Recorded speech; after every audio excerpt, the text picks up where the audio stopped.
ভর্তি দিনে শান্তারাম আর অরবিন্দ দুই ভাই খেতে ছিল।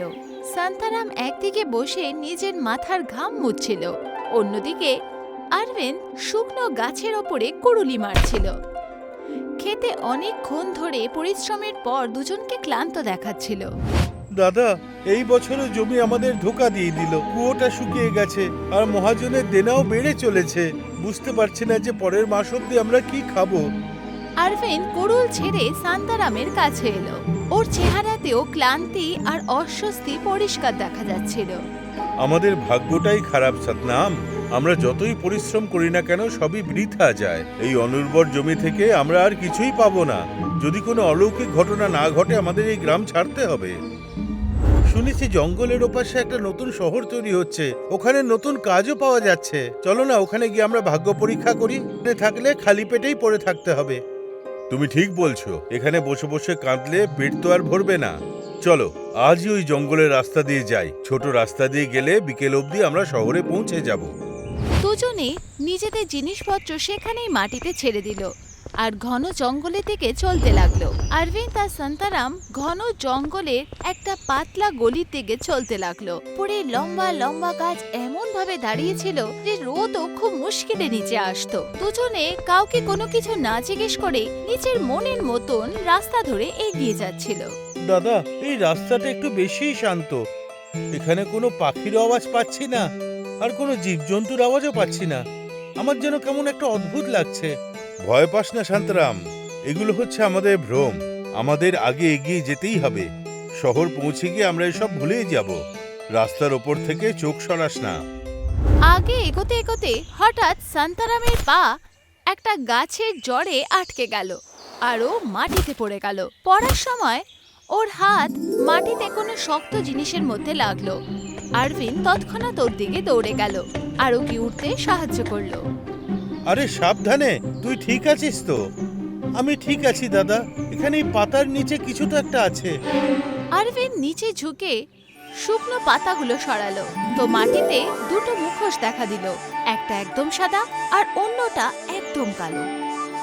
দাদা দেখো তো, এটা আবার কি? আরে এগুলো তো মুখোশ। শান্তারাম আগে এগিয়ে সাদা মুখোশটা ওঠালো। ওটা হাতে খুবই হালকা আর চকচকে দেখাচ্ছিল। শান্তারাম ওটা দেখতেই থাকলো, যেন ওর থেকে নজরই সরছে না। এটা কি সুন্দর দাদা, মনে হচ্ছে তো এটা যেন আমাকে ডাকছে। এটা দেখে সত্যি মনটা ভরে গেল। অরবিন্দ কালো মুখোশটা উঠিয়ে নিল আর হাতে নিতেই ওর কিরম জানি অদ্ভুত লাগলো। আর এই কালো মুখোশটা, এর ব্যাপারটা কিছুটা আলাদা। এইটা ধরে আমার এমন মনে হচ্ছে যেন আমি সবকিছু করতে পারি। কেউ আমাকে আর আটকাতে পারবে না। আমার মনে হচ্ছে দাদা আমাদের এগুলো এখানেই রেখে দেওয়া উচিত। আমার তো মনে হচ্ছে এটা কোনো জাদু টাদু হবে না। আমরা এই দুটো আমাদের সাথেই নিয়ে যাব। হয়তো শহরে এটা বেচে ভালো পয়সা কামাতে পারবো। শান্তারাম কিছু বলতো তার আগে অরবিন্দ কালো মুখোশটা নিজের মুখে পড়ে নিল। সেই মুহূর্তেই এক অদ্ভুত শক্তি শান্তারামকেও টানলো আর ও নিজে থেকেই সাদা মুখোশ মুখে পড়ে নিল। যেই দুজনে মুখোশ চেহারায় পড়ে নিল, তখন মুখোশ নিজে থেকে চকচক করতে লাগলো। পরের দিন দুজন ভাই আবার গ্রামের দিকে চলতে লাগলো। মুখোশ এখন ওদের চেহারার মধ্যে এমন লাগছিল যেন চেহারারই অংশ। লোকেদের একটু অদ্ভুত তো লাগলো, কিন্তু ওরা খুব একটা মন দিল না। চলতে চলতে এক বৃদ্ধ মহিলা, যে মাথায় কাঠের একটা বড় গাঁটরা উঠিয়ে নিয়ে যাচ্ছিল, একটা পাথরে ধাক্কা লেগে নিচে পড়ে গেল আর উঠতে পারছিল না। সাদা মুখোশ পরা শান্তারাম তৎক্ষণাৎ ওর কাছে এলো, কে ওঠালো আর ওর গাঁটও উঠিয়ে ওকে দিয়ে দিল। আরে মা, তুমি একদম চিন্তা করো না, আমি তোমাকে পুরো সাহায্য করব। আমি এই কাঠ তোমার বাড়ি অবধি পৌঁছে দেব।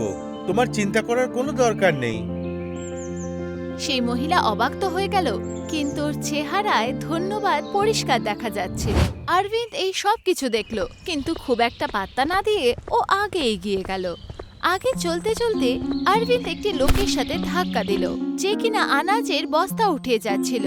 ধাক্কা লাগতেই ওর হাত থেকে বস্তা নিচে পড়ে গেল। আরে দেখে চলতে পারো না নাকি? আমার পুরো সবজি নষ্ট করে দিলে। অরবিন্দ রেগে গিয়ে ওর দিকে ঘুরে তাকালো আর ওর কলার ধরে ফেললো। সামনে লোকটি ভয় পেয়ে গেল। রাস্তা দেখে চলাটা তোমার কাজ, আমার নয়। এরপরে আমার মুখে মুখে কথা বললে না, এই আনাজ খাওয়ার সুযোগ আর তুমি পাবে না।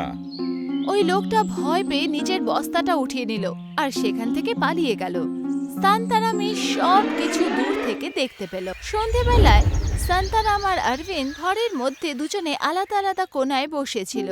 শান্তারাম সারাদিন লোকের সাহায্য করতে করতে ক্লান্ত দেখাচ্ছিল। অন্যদিকে অরবিন্দ পিঠ ঠেকিয়ে বসেছিল আর নিজের মুখোশের ওপরে হাত বোলাচ্ছিল, যেন ও নিজের ওপরে খুবই গর্ব করছে। শান্তারাম নিজের মুখোশ খোলার চেষ্টা করলো, যেন ওটা চেহারার সাথে চিপকে গেছিল। দাদা, এসব কি হচ্ছে? আমি তো নিজেকে আটকাতেই পারছি না। আজ দুপুরে আমি আমার সব রুটি একটা ভিখারিকে দিয়ে দিয়েছি, যখন খিদে আমার পেট জ্বলে যাচ্ছিল। আমার শরীর সবসময় অন্যকে সাহায্য করার জন্য দৌড়তে থাকে, সেটা আমি নিজে চাই বা না চাই। তো এতে খারাপের কি আছে? তুই ভালো হ আর আমাকে মজবুত হতে দে। আজ আমি ওই দোকানদারের থেকে সব জিনিস বিনামূল্যে নিয়ে নিয়েছি। ও আমাকে ভয় পেয়ে টাকাই চায়নি। ক্ষমতা একেই বলে শান্তরাম। না দাদা, এগুলো অন্যায়। তুমি তো এরকম ছিলে না। তুমি তো কখনো কাউকে ভয় দেখাতে না। এই কালো মুখোশ তোমার ভেতরে হিংসে তৈরি করছে। এটা খুলে ফেলো দাদা। অরবিন্দ হঠাৎ উঠে দাঁড়ালো আর রেগে গিয়ে শান্তারামের দিকে ঘুরে তাকালো। এই তুই চুপ কর, আমি এটা কিছুতেই খুলবো না। এই মুখোশই আমাকে শক্তিশালী তৈরি করেছে। এখন আমি কোনো মহাজন বা খিদেকে ভয় পাই না। তুই এই নকল ভালোবাসার মানুষ সেজে থাক, আমাকে শেখাতে যাস না। অরবিন্দ রেগে গিয়ে বাইরে বেরিয়ে গেল। ওদিকে শান্তারাম বাড়িতে বসে নিজের দাদার পরিবর্তিত আচরণ নিয়ে চিন্তিত হচ্ছিল। অরবিন্দ ভিড় বাজারে পৌঁছালো আর একটা ছোট খাবারের দোকানে বসে অনেক জিনিস খেয়ে ফেললো। তারপর উঠে যেতে লাগলো। অরবিন্দ ভাই, এর টাকাটা তো দিয়ে দিন। আমি সকাল থেকে বউ নিয়েও করিনি।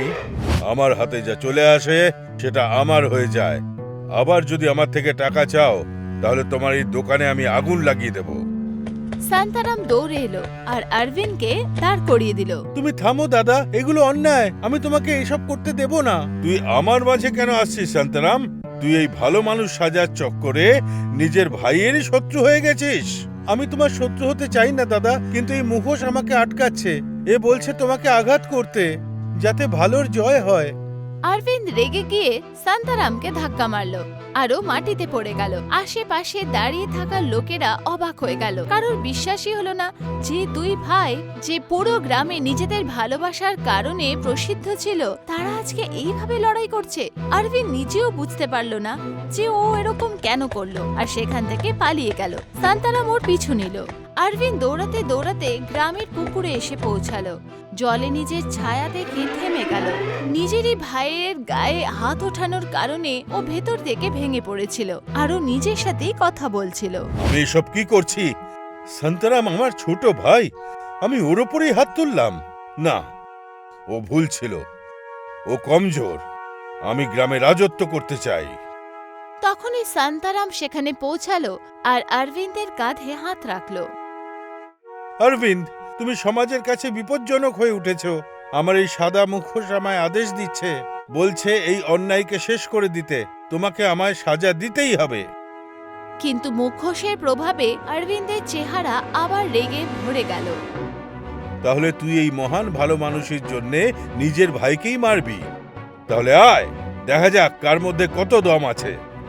দুজনে আরো একবার একে অপরের সাথে লেগে গেল, ভালো আর খারাপের মতন। যেন মনে হচ্ছিল কোনো অজানা শক্তি দুজনকে লড়তে বাধ্য করছে। দাদা, আমাকে থামাও। আমি তোমাকে মারতে চাই না। আমার হাত আপনা থেকেই উঠে যাচ্ছে। শান্তারাম, আমি নিজেকেই নিজে আটকাতে পারছি না। এই কালো মুখোশ আমার মাথাটাকেই খারাপ করে দিচ্ছে। আমি শুধু হিংসাই দেখতে পাচ্ছি। দুজনে একে অপরের গলা ধরে ফেলল। তুনের আত্মা ভেতর থেকে ছটফট করছিল। তখনই অরবিন্দ আর শান্তারামের ভেতর থেকে ওদের নিজেদের আওয়াজই ওদের ডাক দিল। না, আমি আমার ভাইকে খুন করতে পারবো না। আমার চাই না এই শক্তি। আমি চাই না রাজা হতে। আমার শুধু আমার ভাইকে চাই। আমারও দরকার নেই এত মহান ভালো মানুষ সাজার, যা আমাকে আমার ভাইয়ের থেকে দূর করে দেবে। সেটা ধর্ম হতে পারে না। আমি শান্তারাম, কোনো ভগবান তো নয়। দুজন একে অপরকে ছেড়ে দিল আর মুখোশ খোলার চেষ্টা করতে লাগলো, কিন্তু মুখোশ এক ফোঁটাও সরতে চাইল না। কিন্তু দুজনের মাঝখানের ভালোবাসা সবচেয়ে শক্তিশালী প্রমাণ হলো, আর ওরা দুজনে একসাথে মিলে মুখোশ আঁচড়ে নিচে ফেলে দিল আর দুজনের শ্বাস ফুলছিল। অরবিন্দ আগে এগোলো আর শান্তারামকে জোরে জড়িয়ে ধরল।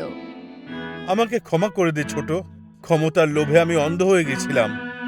মানুষকে ভালো আর শক্তিমান হতে গেলে কোনো বাইরের মুখোশের প্রয়োজন হয় না, আমাদের ভেতরে যা আছে সেটাই হলো আসল।